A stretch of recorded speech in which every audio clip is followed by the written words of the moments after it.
Pambihira guys mga kalingap, hindi makataong pamamaalam ni Viancy sa kalingap. Masasabi nga po natin na kawalan ng respeto sa community ng kalingap. Ang tanong nga po natin dito mga kalingap, tama ba na idaan lang sa comment section kay Kalingap Rab at sa ilang mga reaction video ng ilang mga reactor yung kanilang pamamaalam sa kalingap? Ayan, grabe kayo mga kalingap, sa palagay nyo po ba makatarungan po ba yung ganitong pamamaraan ni Viancy? I-comment nyo na po yan mga kalingap sa ating comment section. Pero bago po yan mga kalingap, bago po tayo magpatuloy sa ating maiinit na issue na talaga naman pong wala ng kahumpay-humpay, yung mga trending na issue sa isang dating leading lady sa love team ng teleserye ng kalingap. Ayan, pa-like, share and subscribe po muna sa ating munting channel,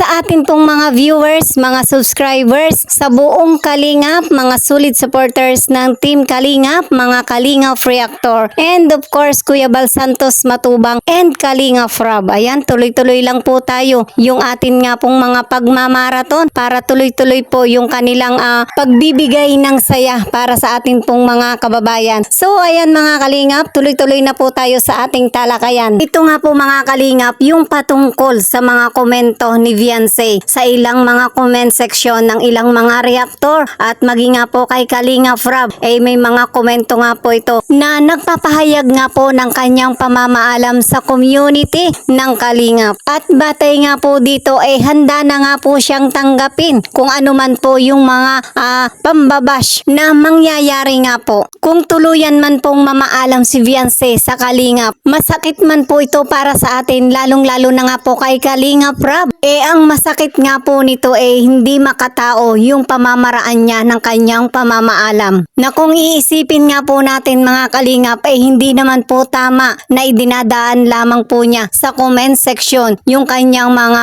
mensahe para iparating yung kanyang pamamaalam sa kalingap. Na kung minsan nga po mga kalingap si Dr. Love pa ang mag-a-announce, di ba? Kapag ganito nga po talagang masasabi nga po natin yung ganitong pamamaraan walang karespeto, di ba? Especially na nga po kay Kalingap Rab sa buong community ng kalingap. Para nga po sa akin mga kalingap, bakit hindi nga po daanin sa isang formal na pakikipag-usap? Kung gusto po nila ng katahimikan at ayaw po nila ng gulo, lalo na nga po sa social media, napakagandang paraan po nila yung formal na pakikipag-usap. Unang-una na nga po diyan kay Kalingap Rab, na kung kumikilala nga po sa community ng kalingap kay Kalingap Rab, na hindi naman po dapat na dinadaan-daan lamang sa pa-comment-comment kung saan sa comment section ng ilang mga reactor na nagla-live. At syempre pa-announce kay Dr. Love, nasaan yung respeto? Wala, di ba?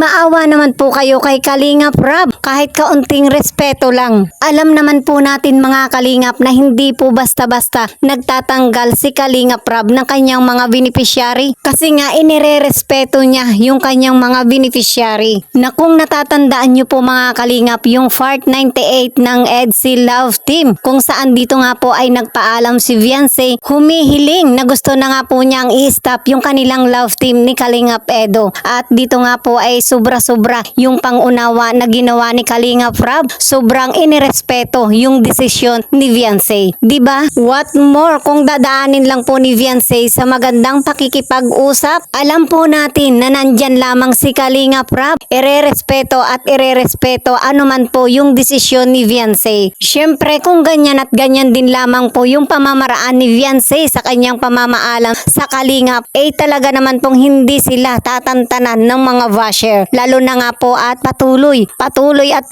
po silang nagpapablog, lalo na yung pamilya po ni Viancy kay Dr. Love. Tuluyan na nga pong inangkin yung pagbablog sa pamilya ni Viancy at ang pag-angkin din po sa mga larawan, sa mga pagtatabnail. Kinaray-karay na si Viancy at ang pamilya nga po nito, na ang hangarin nga po ay gustong pumaldo. Di wow. At talaga naman pong wala na ring natitirang respeto sa kalingap community kay Kalingap Rab at kay Kuya Bal Santos Matubang. So ito nga po yung matinding hina-highlights ni Ma'am Bopil Vlog, kung saan nga po ay huwag magpakaray-karay yung pamilya ni Viancy kay Dr. Love. Nang sa ganun nga po ay makaiwas sa napakaraming pambabash. At yun nga pong patuloy na pagko-comment sa mga comment section kung saan nga po mga nagla-live yung ilang mga reaktor, pumapasok nga po yung comments ni Beyonce at ng pamilya nga po nito. Kung saan ito nga po yung nagiging dahilan para patuloy at magkaroon nga po ng iba't ibang klase ng issue. So panoorin po natin yung napakaliwanag na pahayag ni Ma'am Bopil Vlog patungkol nga po sa ganitong mga issue. Isang Kalingap Rab, hindi po basa-basa nagpapalayas o nag-aalis ng Kalingap Angels ng beneficiary. Tatandaan po natin yan. Isipin ninyo, yung mga nananawagan na sana raw ibitawan na ni Kalingap Rab, si Beyonce, kapag po ba ini-announce si Kalingap Rab na Beyonce mula ngayon hindi ka na Kalingap, kapag yan ba in-announce si Kalingap Rab na ganun, sino po ang lalabas na masama? Sino po ang lalabas na masama? Ay si Kalingap Rab. Hindi ba? Ibubutas na naman kay Kalingap Rab. Sila naman po ay nasa katinoan ng pag-iisip at nasa tamang edad. Bakit hindi na lang po sila ang kusa pong umalis, mag-announce? Ganun na lang, or manawagan. Hindi yung mag-message daw ko na, nag-message daw ko, no? Kay Kalingap Rab, at hindi naman daw binabasa ni Kalingap Rab. Ayaw kay Mang Iking, at hinihintay na lamang ang sagot. Kung gusto po ninyo na talagang aalis, pwede naman po kayo magsalita. Dahil sa boss nila, kay Mang Iking, ipa-upload nila. Ngayon, kung ang sagot dito handa ko na pong tanggapin, kung handa naman silang tanggapin ang lahat, ay di, nasa sa kanila na yun, magpaalam sila. Huwag hintayin na si Kalingap Rab pa ang magsasabi, mag-a-announce na mula ngayon ay binibitawan na kita. Dahil gagamitin iyan, panlaban kay Kalingap Rab, lalabas na naman na si Kalingap Rab ang masama. Kayo naman, sabi ko nga, nasa tamang katinoan, nasa tamang pag-iisip, kayo na po bahala mag-desisyon. Huwag niyo hihintayin na si Kalingap Rab pa mag-desisyon. Di ba? Di ba sa totoo lang? Kaya nagkawindang-windang, kaya nagkagulo-gulo, okay na, di ba? Okay na nagkausap na si Kalingap Rab. At saka yung pamilya, ito si Beyonce, nagkausap na sila. Okay na. Bakit hindi natatapos ang kaguluhan? Dahil kay Mang Iking. Hanggat hindi kayo humihingi ng privacy, bago tayo magtapos sa video na to, hindi kayo magkakaroon ng katahimikan, hindi kayo magkakaroon ng kapayapaan. Hanggat kayo ay nandyan kay Mang Iking at kayo ay nagpapablog. Ngayon, ang akin kung kayo magpapaalam sa Kalingap, maliwanag na to Ang sabi dito, huwag kang aalis o ulan ng basher. Ang sabi dito ni Beyonce, handa na siyang tanggapin. Ngayon, kung dumating na ang araw na kayo ay aalis na, panigurado po, umpisa na po yan na wala kayong kapayapaan, wala kayong katahimikan. Hanggat kayo ay binablog, hanggat kayo ay nakikita initatambil, hanggat kayo ay laging karay-karay sa vlog at magkitang-magkit ang inyong pangalan, magkakaroon kayo ng katahimikan. Kung hindi kayo magpapablog sa Kalingap, huwag rin kayo magpablog kay Dok at huwag niyong ipagamit ang inyong mukha kay Dok. Magkakaroon kayo ng katahimikan. Pero ako'y nagtataka, bakit si Kalingap Rab, okay naman, wala naman binibigkas sa salita si Kalingap Rab, bakit kailangan iwanan? Ano kasalanan ni Kalingap Rab? Di ba? Bakit nagkakaroon ng issue? Kaya may issue. Dahil Dok. Kari-kari kayo, dala-dala kayo at panay ang para announce si Dok. Patungkol sa inyo, na doon nagpaalam na. At kaya rin po may gulo dahil kayo din po. O bakit? Bakit ko nasabi nasa sa inyo? Dahil kapag po mayroong mga naka-live at ang topic po ay kayo, pumapasok po kayo sa live chat sa comment section, sa live chat sa comment section. Pumapasok kayo at doon kayo para comment. Ilang beses ng mga live yan. At isa pa, nagsusumbong na po kayo sa Antay Kalingap. Pero bakit po hindi mamatay ang issue? Number 1, isa rin po yun na wala rin po kayong tigil sa kaka-comment. Dayo pa doon kay Salcedo, dayo pa diyan kay Kuya Brooks, doon pa rin sa live ni Kuya Bal, sa live din ni Doc. Natatapik din ng mga reaktor, hindi mauubos ang usapin. Dahil bawat isang comment ninyo, magiging topic ko yan. Pangunahan na lang po sa mga sa sarili ang katahimikan. At humingi po kayo ng privacy. Ayaw nyo magpapablog sa Kalingap, okay fine, no problem, hindi po kayo magpapablog kay Doc. Para sa katahimikan. Ano po? Ngayon, napunta kay Salcedo, nanghihingi, gusto raw ng katahimikan. Ang aking tanong, mabibigyan ba ni Salcedo ng katahimikan? Hindi.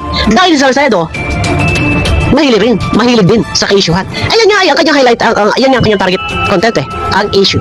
Tapos ang tinakbuhan ninyo, si Salcedo, mahilig sa issue. So, mai-issue at mai-issue. Ano po, kung ang tinakbuhan ninyo si Kalingap Rab, or kinausap niyo si Kuya Bal ng masasinan, tapos ang issue.